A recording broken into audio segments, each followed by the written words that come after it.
Hei Tyti, sinä olet työskennellyt vuosia iensairauksien erikoishammaslääkärinä meillä Kaivopuiston hammaslääkäreinä. Monelle on varmaan yllätys, mikä on Suomen yleisin kansantauti. Joo, voidaan sanoa, että suun kiinnityskudossairaudet on varsinainen kansantauti. Lähes jokainen meistä jossain vaiheessa elämää on sairastanut ensisijaisesti ientulehdusta. Ja nämä ientulehdus ja parodontiitti on hitaasti eteneviä, vähäoireisia tulehdustiloja suussa, jotka aiheuttaa ne monet sadat bakteerit, joita meillä jokaisella suussa elelee.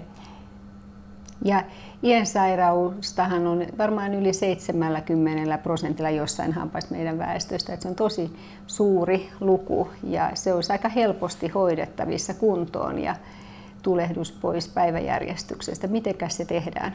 Joo.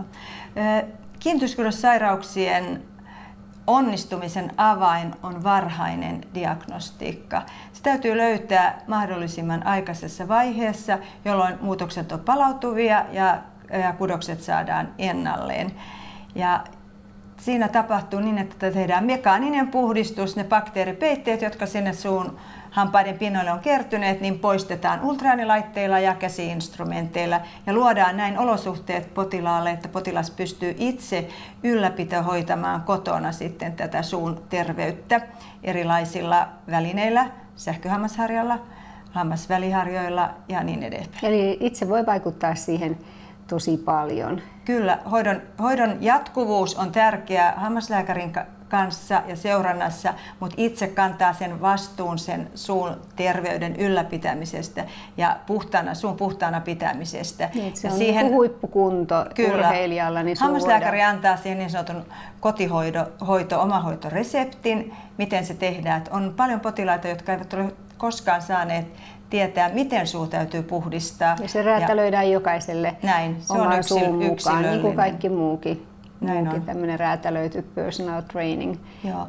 Ja tietysti sitten tieteellisesti on todistettu, että suun terveydellä, lähinnä justiinsa tulehduksella, on vaikutusta ihmisen yleisterveyteen. Ja sillähän saattaa olla vaikutusta sairauksien puhkeamiseen. Aika paljon näyttöön tiensairaudet voi olla vaikutusta sydänsairauksiin, muistisairauksiin, mihin vielä muihinkaan. Kyllä. Yleensä sokeritauti, muun muassa diabetes pahenee, jos on infektio suussa, ja lääkeaineet tietysti vaikuttavat huonosti sitten kiinnityskudoksiin, ja se on taas hammaslääkärin tehtävä kantaa vastuuta siitä puolesta, että miten nämä yleissairaudet ja lääkitykset ovat kullekin potilaalle vaikuttaneet sinne syljen eritykseen ja kudokseen ja mitä sille voi sitten. Ja iensairaudet on siinä mielessä aika salakavalia, että ne ei juurikaan välttämättä oireile eikä särje. Moni saattaa ajatella, että nyt kaikki on hyvin, kun ei ole mitään vaivoja.